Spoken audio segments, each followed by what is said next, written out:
I completely agree with you, and I think that is a problem, that we do have the problem of not loving each other. Science of Mind would say that first of all we stand in ignorance of our own true nature, and that if we really knew who we are and our oneness with God, we would see that same truth in other people and treat them accordingly. And for some reason through time, human beings have made other people the other, and they've distanced from them and have hurt them and tried to take from them. And yet I'm so glad we're standing in a time when the greater truth of oneness is coming so much more into understanding and expression. It's sort of like ties right into the idea of the 99% for the majority of us that recognize that, most of us just want peace, want to get along, want to share the wealth, and want, to end the wars and feed the homeless and the starving. And why is this so difficult? Yeah. This movement isn't about the 99% defeating or toppling the 1%. The next chapter of that story, which is that the 99% create a new 1%. That's not what it's about. What we want to create is the more beautiful world our hearts tell us is possible, a sacred world, a world that works for everybody, a world that is healing, a world of peace. You can't just say, we demand a world of peace. Demands have to be specific. Anything that people can articulate can only be articulated within the language of the current political discourse. And that entire political discourse is already too small. And that's why making explicit demands kind of reduces the movement and takes the heart out of it. And so it's a real paradox. And so I think that the movement actually understands that. The system isn't working for the 1% either. If you were a CEO, you would be making the same choices they do. The institutions have their own logic. Life is pretty bleak at the top too. And all of the baubles of the rich, they're kind of this phony compensation for the loss of what's really important. The loss of community, the loss of connection, the loss of intimacy, the loss of meaning. Everybody wants to live a life of meaning. And today, we live in a money economy where we don't really depend on the gifts of anybody, but we buy everything. Therefore, we don't really need anybody, because whoever grew my food or made my clothes or built my house, well, if they died or if I alienate them, if they don't like me, that's okay. I can just pay somebody else to do it. And it's really hard to create community if the underlying knowledge is we don't need each other. So people kind of get together and they act nice, or maybe they consume together. But joint consumption doesn't create intimacy. Only joint creativity and gifts create intimacy and connection. You have such gifts that are important. Just like every species has an important gift to give to an ecosystem, and the extinction of any species hurts everybody. The same is true of each person, that you have a necessary and important gift to give. And that for a long time our minds have told us that maybe we're imagining things, that it's crazy to live according to what you want to give. But I think now, as more and more people wake up to the truth that we're here to give, and wake up to that desire, and wake up to the fact that the other way isn't working anyway, the more reinforcement we have from people around us that this isn't crazy, this makes sense, this is how to live. And as we get that reinforcement, then our minds and our logic no longer have to fight against the logic of the heart, which wants us to be of service. This shift of consciousness that inspires such things is universal in everybody, 99% and 1%, and it's awakening in different people in different ways. I think love is the felt experience of connection to another being. An economist says that essentially more for you is less for me, but the lover knows that more for you is more for me too. If you love somebody, then their happiness is your happiness.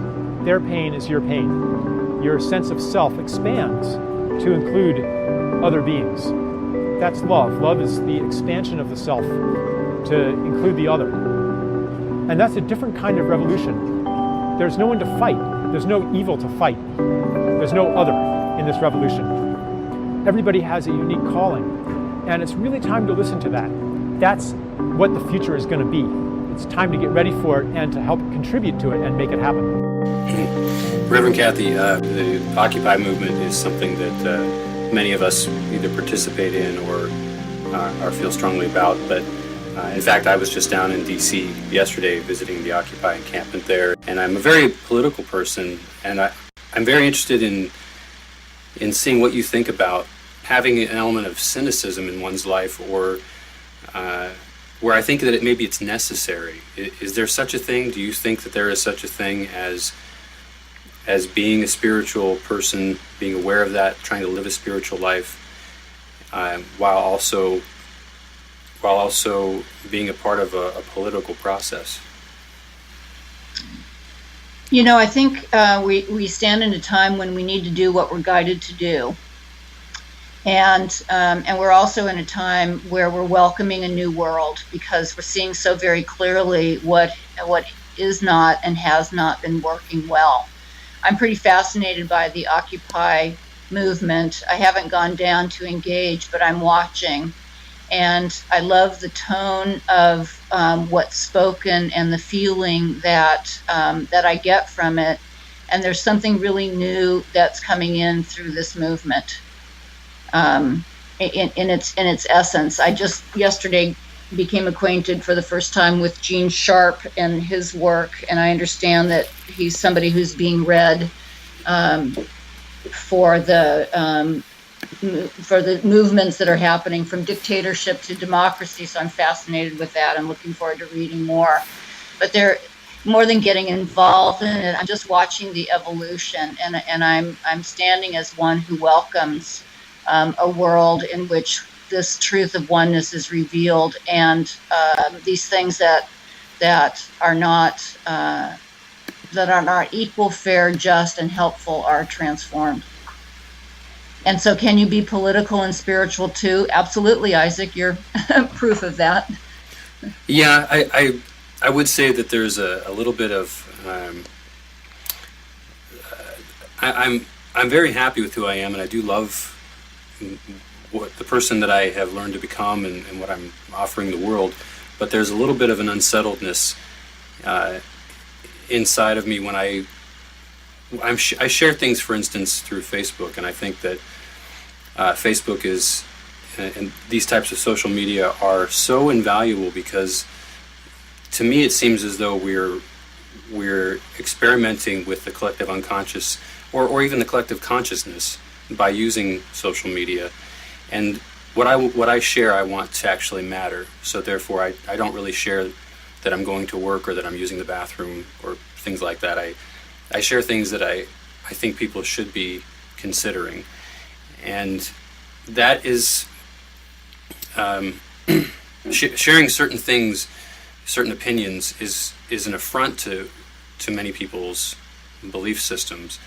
Mm. And so I have to either come to terms with that and be all right with it, or perhaps solve what it is that's unsettled in me.